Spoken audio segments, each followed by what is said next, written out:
homosexuels sont condamnés à passer l'éternité en enfer.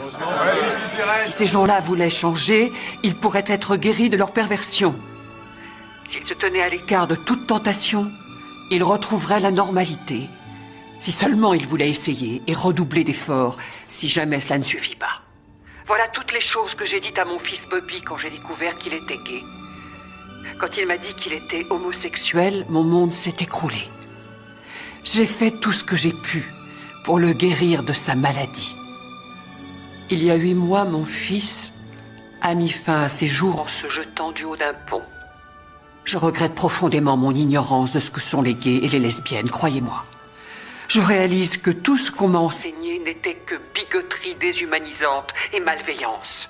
Si j'étais allée chercher plus loin que ce que je tenais pour acquis, si simplement j'avais écouté mon fils, quand il me parlait et se confiait à moi, je ne serais pas ici aujourd'hui devant vous, rempli de regrets.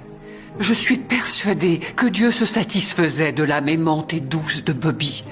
Aux yeux de Dieu, la gentillesse et l'amour sont tout ce qui compte.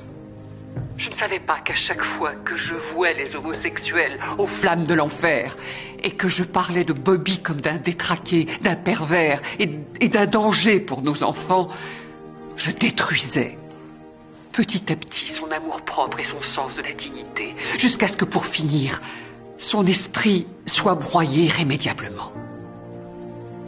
Ce n'était pas la volonté de Dieu que Bobby enjambe ce jour-là le parapet d'un pont de l'autoroute et se jette sous les roues d'un poids lourd, qu'il a tué sur le coup.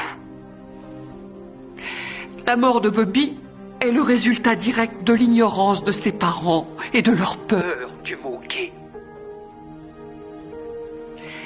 Il voulait devenir écrivain.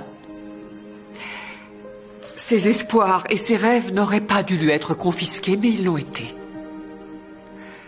Il y a d'autres enfants, comme Bobby, assis dans vos congrégations.